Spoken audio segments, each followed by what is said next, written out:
करनी चाहिए, क्योंकि भूत प्रेत से व्यक्ति उसी की तरह बनता चला जाता है। और जब अगर देवता की पूजा करेंगे और सबसे सुंदर देवता की पूजा करेंगे, भगवान श्री कृष्ण या राम जी, जब इनके पूजा की जाए तो जस वह सुंदर रहे वैसे सुंदर सकल बनत चली जाए जाने रहो, पक्का है। धीरे धीरे ये सकल का परिवर्तन होता चला जाएगा। इसीलिए भगवान का स्मरण करना चाहिए, ना कि और जो है किसी का नहीं स्मरण करना चाहिए। इसीलिए हमेशा देवताओं को पूजना चाहिए। तो कहा एक इष्ट देवता हर व्यक्ति को बनाना चाहिए अपना इष्ट देवता, चाहे शंकर जी का बना लो, चाहे काली जी का बना लो, चाहे दुर्गा जी का बना लो, चाहे हनुमान जी का बना लो, चाहे राम जी का बना लो, चाहे कृष्ण भगवान का बना लो। और वास्तव में पांच ही देवता हैं, उनको इष्ट बनाया जाता है, जान लो। 5 देवताओं में से कोई बना लो। के जान तो शंकर जी, विष्णु भगवान और सूर्य भगवान, गणेश जी और दुर्गा जी,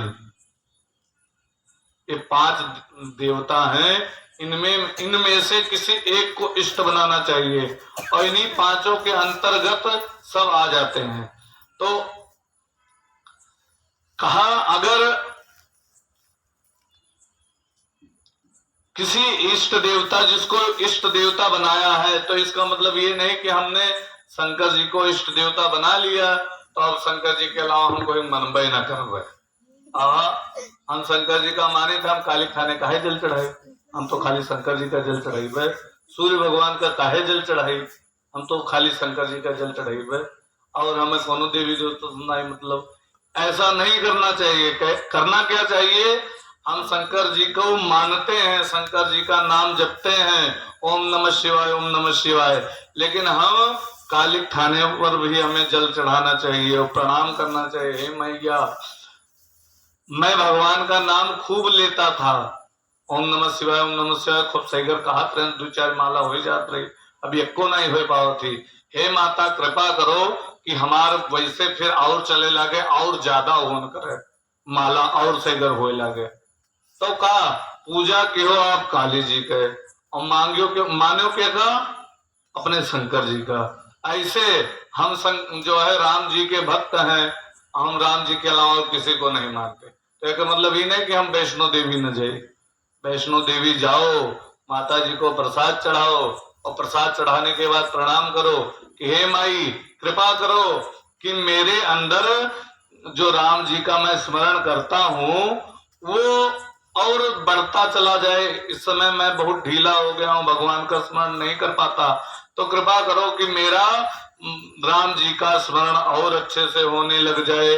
तो आपने पूजा किसका किया, वैष्णो देवी का, और चाहा किसको, अपने राम जी को। ऐसे किसी को तिरस्कार नहीं करना है, पूजा सबकी करनी है और मानना अपने इष्ट देवता को है। वो भी अपने मन में इन्हें हल्ला मचाए, अरे नहीं हम शंकर जी का मानते हैं, हम शंकर जी का मनबे और कोई मनबे न करबे, ये हल्ला मचा करके नहीं, ये जो है अपने मन में रखनी चाहिए बात। ये सब जानकारी वाली बातें हैं, ज्ञानवर्धक है, जीवन में काम आएगी सबके। और एक इष्ट देवता हर व्यक्ति को अपना बनाना चाहिए। और बताया कि निष्ठा एक में रखो और निंदा किसी की मत करो। ना ही शंकर जी नहीं सही है, हम तो राम जी का मानित है, हम राम जी का पूजक। आप शंकर जी की भी पूजा करो, दुर्गा जी की भी पूजा करो, सूर्य भगवान को भी अर्घ दो, सबकी पूजा करो, लेकिन मानो एक को, किसको, अपने इष्ट देवता को, जिसको आपने बनाया हुआ है। और नहीं बनाया तो बना लियो, आज कथा सुन लियो है तो अब इष्ट देवता एक अगर बना लेंगे तो आपके जीवन में जल्दी संकट नहीं आएगा, किसी भी प्रकार की परेशानी नहीं आएगी। कथा इसीलिए सुना जाता है कि अगर इष्ट देवता किसी को बना लिया है तो एक बात ध्यान रखिए, कभी भी कोई परेशानी नहीं आती है। और बताया क्या, दूसरा प्रश्न का उत्तर था कि निष्ठा एक में रखो और पूजा सबकी करो। मत कही, निष्ठा एक में रखो, पूजा सबकी करो और बताया तीसरा प्रश्न कि भगवान से जो है पूछा कि भगवान का, और सूत जी से तीसरा प्रश्न पूछा कि भगवान का नाम है अजन्मा, तो उसने जन्म क्यों लिया। अजन्मा का मतलब जानते हैं, अजन्मा के तात्पर्य वो जन्म नहीं लेता है। जब कण कण में है, क्षण क्षण में है, तो जन्म नहीं लेता है। अच्छा ये बताओ, बहुत सरल भाषा में बताए थे, ये बताओ पानी भरा हुए बाल्टी में और मुट्ठा से पकड़ा चाहो पकड़ पीबो, कोई पकड़ के बताओ, कोई पकड़ पेबो तो हर बात अलग है, कोई पकड़ पेबो न पकड़ पेबो ना। और वही पनिया का जो बर्फ जमा दो तब पकड़ लेबो ना। ऐसे है, ऐसे परमात्मा है, वो निराकार है, निराकार, नीर का आकार। तो बर्फ पूछी जरा कि नहीं हम जम जाए तो उसे, जब टेम्परेचर वैसे आवा, फ्रिज में रखागा, ठंडा वो का माहौल मिला तो जम गए, तो जम गए तो हाथ से पकड़ लियो। ऐसे परमात्मा की जब भक्त लोग पुकार करते हैं, प्रभु आप आ जाओ, हम आपका दर्शन करना चाहते हैं। अच्छा रावण का मारे होता है, तो जो भगवान रावण के मारे खत्ते राम जी अवतार धारण किए, तो रावण का मारे को बड़ी पहाड़ धक्के लेकर, अरे रावण का जैसे आज के समय में भूकंप आवा था, दुनिया तबाह हो जाती, तो तनी भर समुद्र उड़ेल देती ऊपर, त्रिकूट पर्वत के ऊपर पूरा त्रिकूट पर्वत अंदर समा जाते, रावण वैसे भरी जात। तो जरूरी था भगवान का आयब, भगवान अगर चाहती जे जो भगवान धीरे से ऐसे आंख कर दे और पूरी सृष्टि जितना कुछ दिखाई दे रहा है जलमय हो सकती है, तो उसको जन्म लेकर के रावण को मारने के लिए वो जन्म लेता है, वो कंस को मारने के लिए जन्म लेता है नहीं, वो भक्तों के लिए जन्म लेता है। तो जन्म लेकर के आता है जब भक्त लोग पुकार करते हैं, प्रभु आपके अलावा मेरा कोई नहीं है, केवल आपको ही हम मानते हैं, आपका हम दर्शन करना चाहते हैं, तब वो परमात्मा जन्म लेकर के इस पृथ्वी पर आता है और आकर के पानी से बर्फ, फिर वो दिखाई भी देता है, पकड़ा भी जाता है, उसके पांव भी छुए जाते हैं, उसकी वंदना भी की जाती है, और जैसे पानी से बर्फ जम जाती है हमें दिखाई देती है, पकड़ लेते हैं, इसी प्रकार वो परमात्मा फिर सगुण रूप में आ जाता है। तो बताया कहा भगवान, और भगवान भाव का भूखा है, भगवान को भाव से प्रेम से कुछ भी दिया जाए तो भगवान उसे स्वीकार कर लेता है, और वो परमात्मा, और अगर उसको प्रेम से नहीं दे तो चाहे जितना बड़ा कुछ देते चले जाओ कोई फर्क नहीं पड़ता। जानते हो विदुर के यहाँ, आप लोगों ने कथा नहीं सुने होगी, ध्यान दीजिए, विदुर के यहाँ भगवान गए और दुर्योधन दोनों के यहाँ निमंत्रण था कि हमारे यहाँ भगवान आयो खाए लियो, कृष्ण भगवान का दोनों जो लोगों के यहाँ निमंत्रण था। दुर्योधन के यहाँ हलवा, पूड़ी, कचौड़ी, बालू स्याही, बढ़िया बढ़िया आइटम 56 प्रकार के व्यंजन बना रहा, रसगुल्ला, रबड़ी, मलाई, सब कुछ। और विदुर के यहाँ कुछ नहीं था, विदुरानी ने केवल साग बनाया हुआ था और रोटी, और भगवान दुर्योधन का इतना 56 प्रकार का व्यंजन छोड़ दिया।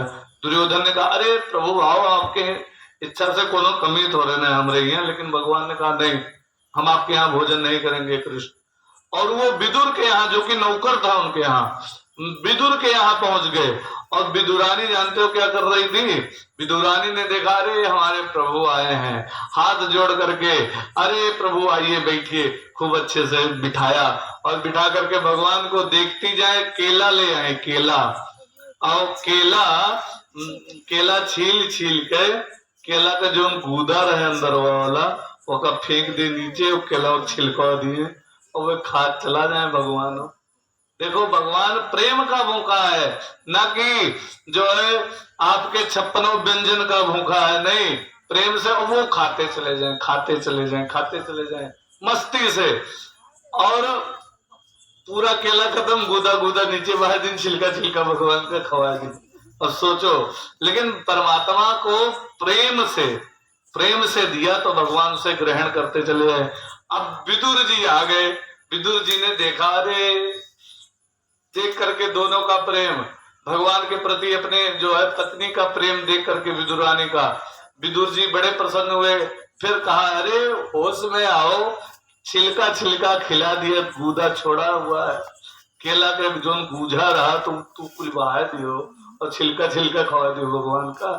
तो वो उठा करके भगवान को गूदा खिलाने लगे।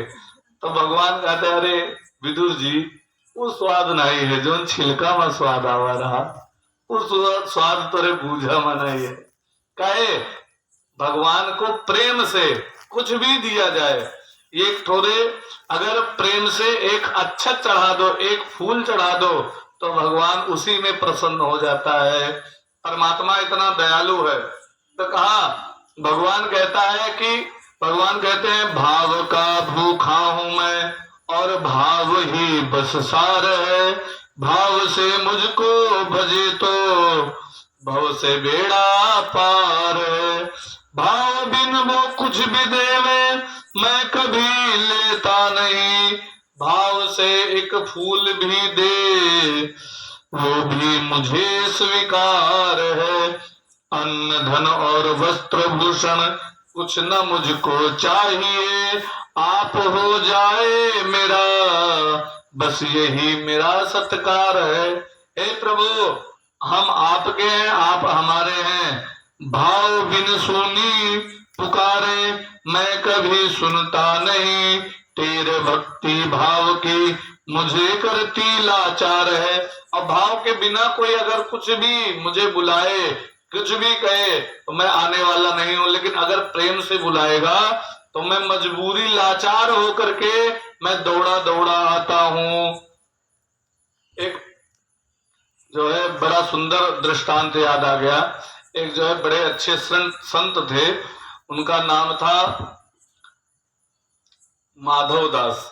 कल भी हम लोगों ने माधव दास की कथा सुनी थी, और आज भी माधव दास बड़े अच्छे संत थे, और ये वृंदावन वाले संत, और इतने अच्छे संत थे, इतने अच्छे संत थे कि ये प्रेम से भगवान का स्मरण करके दिन भर लुकान रहत रहे, झाड़ी झंखाड़ी में घुस जाए, लताओं में बैठ करके, झाली में अकेले चुप करके बैठ करके भगवान का स्मरण करते रहे, भगवान के नाम का स्मरण करते रहें, और उसके बाद जब भूख लगे तो बाहर निकल आए, और जहां संतों का भंडारा हो रहा हो वहीं पर पहुंच जाएं, और पहुंच करके उनसे प्रसादी ले लें।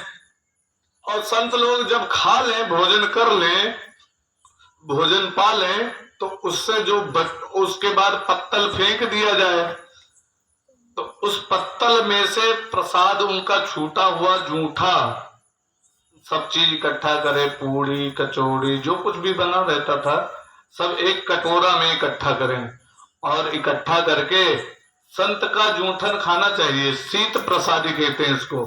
तो शीत प्रसादी इकट्ठा करें, संत की जूठी प्रसादी को शीत प्रसादी कहते हैं। कभी कोई पूछेगा तो बता देना, लेकिन ध्यान से सुनोगे तब।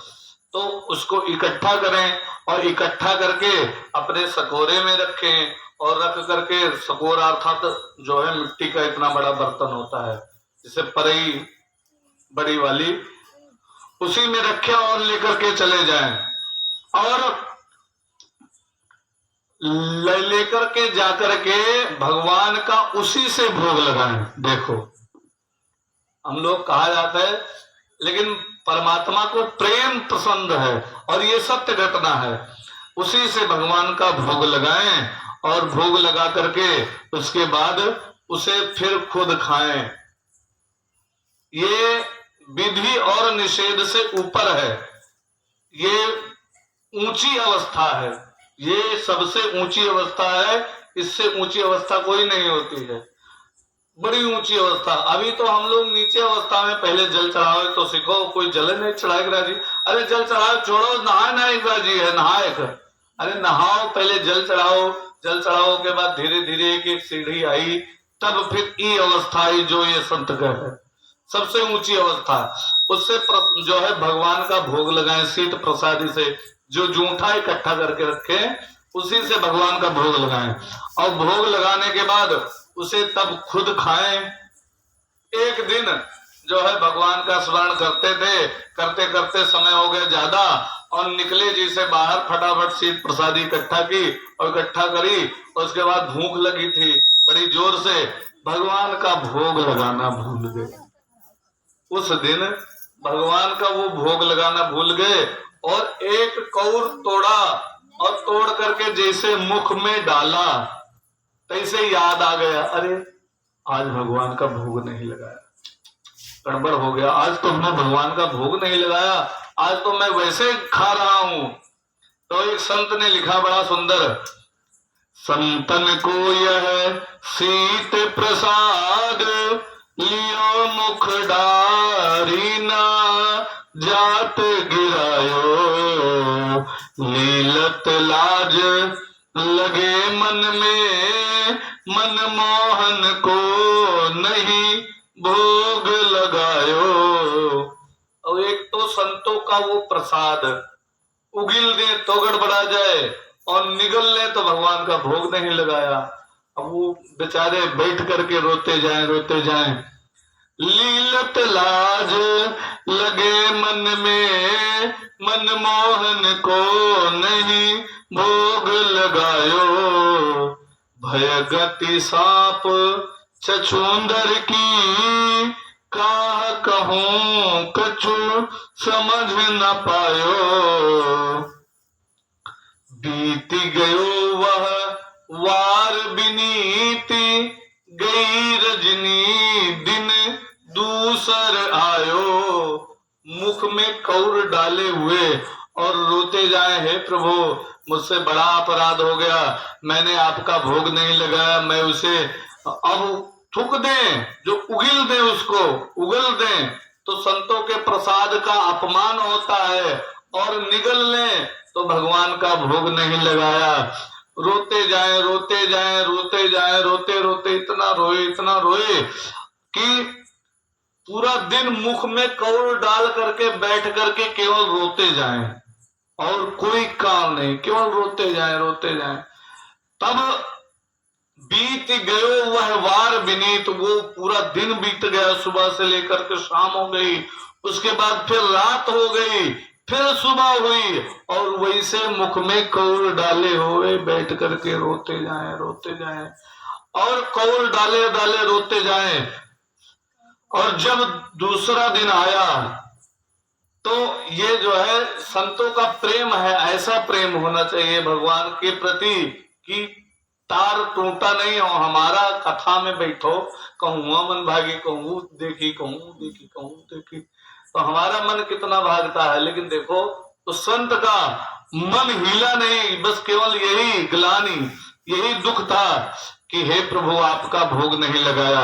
एक संत ने लिखा, किसी से मेरी मंजिल का पता पाया नहीं जाता, किसी से मेरी मंजिल का पता पाया नहीं जाता, जहां मैं हूं वहां फरिश्तों से जाया नहीं जाता, जहां मैं हूं वहां फरिश्तों से जाया नहीं जाता। मोहब्बत के लिए कुछ खास दिल मकसूद होते हैं, ये वो नगमा है जो हर साज पर गाया नहीं जाता, ये वो नगमा है हर साज पर गाया नहीं जाता। दिन भर बैठे रहे, रात भर बैठे रहे, बैठे दूसरा दिन बीत गया। 1 लाख पे जो इतराए वो जेर नहीं होता, ताकत पर जो इतराए वो शेर नहीं होता। दरबारे इलाही से मायूस न होए बंदे, देर तो होती है लेकिन अंधेर नहीं होता। भगवान ने देखा कि मेरा भक्त रो रहा है, भगवान कन्हैया, वृंदावन की बात है, दौड़े भागे कि देखो मेरा भक्त केवल मुख में प्रसादी डाल करके और वो रो रहा है और वो उसे कुछ भी याद नहीं, केवल मेरी याद है। वो रोते जाए और भगवान भागे वहां से, और भागे यमुना के किनारे भाग करके पहुंच गए। भगवान जो है संत ने लिखा कि माधव द्वार तुम्हारे आयो, माधव पास तुम्हारे आयो। अब भगवान कह रहे हैं, देखो कहते काहे प्रभु, अब पहुंच करके वो हाथ जोड़ करके प्रणाम किया, प्रभु आप बड़े कृपालु हो, आप आ गए। और वो रोता जाए कि प्रभु आ गए हैं मेरे समक्ष, मैं केवल प्रणाम कर सकता हूँ, मुख से कुछ बोल भी नहीं सकता क्योंकि मुख में मैंने कौर रखा हुआ है, ग्रास रखा हुआ है, मुंह से बोल भी नहीं सकता। तन में उठी भूख की पीड़, भगवान कहते हैं अरे हमें बहुत जोर भूख लग रही और मैं इसीलिए दौड़ा दौड़ा तुम्हारे पास आया हूँ। कहा किस लिए आए हो प्रभु? मन ही मन में बात कर रहे हैं कि किस लिए आए हो? तो कहा तीर तीर धय धायो, मैं किनारे किनारे यमुना के भागता भागता तुम्हारे पास पहुंचा हूं। तो कहा अरे घर खा लेते, कुछ मिला नहीं था खाने को। तब भगवान ने कहा उनसे कि मैया ने माखन दधी दीन हो, मैया ने मुझे दही और माखन बढ़िया सुंदर दिया था कि लो खा लो, लेकिन मोरे मन नहीं भायो, लेकिन मुझे वो अच्छा ही नहीं लगा। देखो भगवान को प्रेम पसंद है और कुछ नहीं। मैया ने माखन दधी दीनो, मोरे मन नहीं भायो, मेरे मन को वो अच्छा नहीं लगा और इसीलिए मैं जो है आपके पास